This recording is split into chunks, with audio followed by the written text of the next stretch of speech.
World Economic Forum has some great luck when it comes to predicting what's coming next. I'll never forget the TED Talk where Bill Gates predicted the whole C-19 virus 7 long years ago, together with most of what we experienced throughout this time. Now, we might be looking at the possibility of yet another pandemic as we're getting more and more warnings from the WEF itself. I don't think I ever want to experience mandates and lockdowns ever again. How about you guys? And a high-profile illness that's connected to the miracle jab, it's being hidden from the people. It's a good thing you guys watch this channel because I'm about to show you what's really happening around us. Now, before I continue, please take a second, smash the like button for the video, and subscribe for your daily dose of the truth when it comes to what's happening in Washington, D.C., Social Security, SSI, SSDI, government subsidies, global happenings, the stock market updates, housing market updates, and everything that is affecting our lives, our families, and our bank accounts. Also, if you own a home, make sure that home is protected. Get your free home warranty quote. There's a link in the description down below of this video. Only takes like 15 seconds. All right, guys. So years ago, I was just totally astonished when I watched Bill Gates talk about the possibility of an epidemic and impressed that he correctly predicted what the entire world was actually going to go through with the C-19 virus. Here he was back in March 2015 talking about why Ebola virus didn't spread more during that time. The second is the nature of the virus. Ebola does not spread through the air. And by the time you're contagious, most people are so sick that they're bedridden. Third, it didn't get into many urban areas, and that was just luck. If it had gotten into a lot more urban areas, the case numbers would have been much larger. So next time, we might not be so lucky. You can have a virus where people feel well enough while they're infectious that they get on a plane or they go to a market. The source of the virus could be a natural epidemic like Ebola, or it could be bioterrorism. And so there are things that would literally make things 1,000 times worse. In fact, let's look at a model of a virus spread through the air like the Spanish flu back in 1918. So here's what would happen. It would spread throughout the world very, very quickly. And you can see there's over 30 million people die from that epidemic. If you didn't know that this was a video from 2015, you would think that he's talking about the C-19 virus. Remember asymptomatic cases where people had no symptoms at all, but were supposed carriers of this sickness? He also talked about bioterrorism and a virus spread through the air. Sounds way too close to what we all just went through. Now, there's also a small hint here regarding kids getting jabbed. What are the key pieces? First is we need strong health systems in poor countries.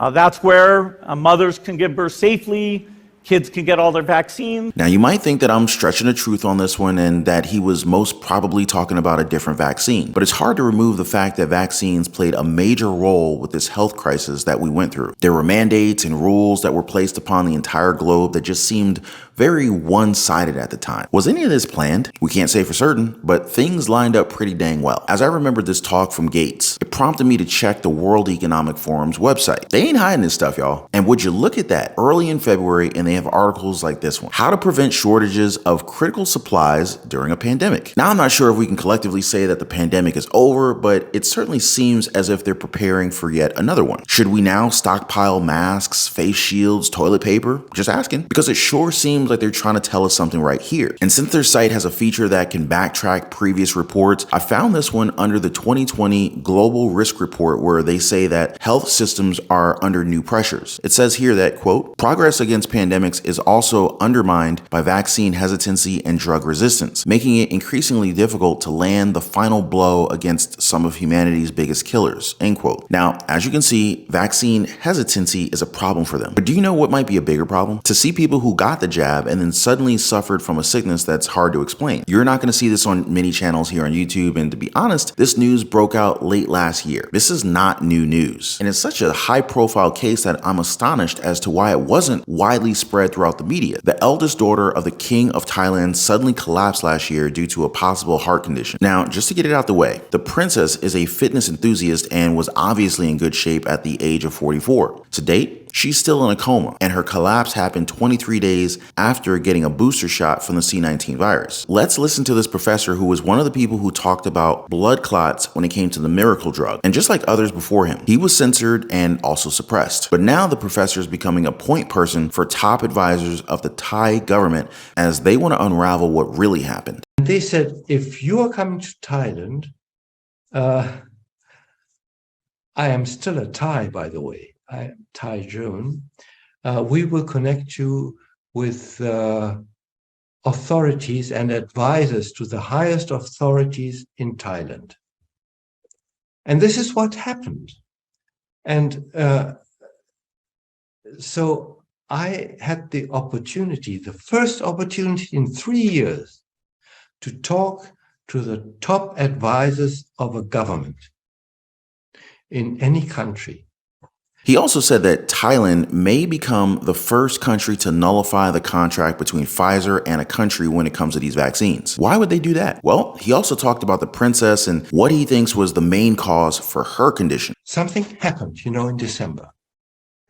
And that is that the one daughter of the present king, Rama X, collapsed and is in coma. She, within I think it was 23 days after the third shot. And she's young. Of course, 44 years old, never been seriously ill, collapsed and is now in a coma. And the diagnosis that was given by the authorities and by the university is so ridiculous. She's supposed to have a bacterial infection that will never do what she's suffering from. And so we determined, and the activists in Thailand who have been on this for many, many months now, great guys, also a professor from the university in Bangkok. He's gotten in touch with the royal family, and we are sending information to the royal family to alert them to the fact that in all probability, the princess is suffering as a victim of this jab, as so many people around the world have been suffering. Look, I don't go on here daily and try to pretend like I have all the answers, but I do have a lot of the same questions that many of you have. The entire situation has been completely insane, and if Thailand starts with this nullification of contracts with Pfizer, would other countries start to follow suit? If they do, this would be the biggest scandal in history, much like what Jordan Tristan Walker said from Pfizer. He wasn't lying. This is going to be huge. I guess this answers why Albert Bourla, CEO of Pfizer, was deathly quiet when he was asked by journalists in Davos regarding the jabs. What do you guys make of all this? Conspiracy theories or the truth just being suppressed? The health crisis will forever be in our memories because it took such a huge shot at our finances, not to mention our family members. Savings bank accounts dried up, credit card bills rose, housing at risk. I mean, it's hard to think that we got more problems from their solutions, but not every problem is impossible to solve. Now, while we can't do anything for inflation, we can, however, improve our cash flow. And if you want to learn more about budgeting or creating multiple streams of income through side hustles, small businesses, or maybe you want to become an investor and place investments in the stock market or real estate, then feel free to join us over in the Patreon community where we discuss all these things. The path to financial freedom is not easy, but with the right guidance, it is very attainable. Now, before I go, guys, please don't forget to drop a thumbs up for the video. Also subscribe for your daily dose of the truth. There's no sense in being silent when we got the facts. Appreciate you guys watching. Be kind to one another, and I'll catch you on the next one.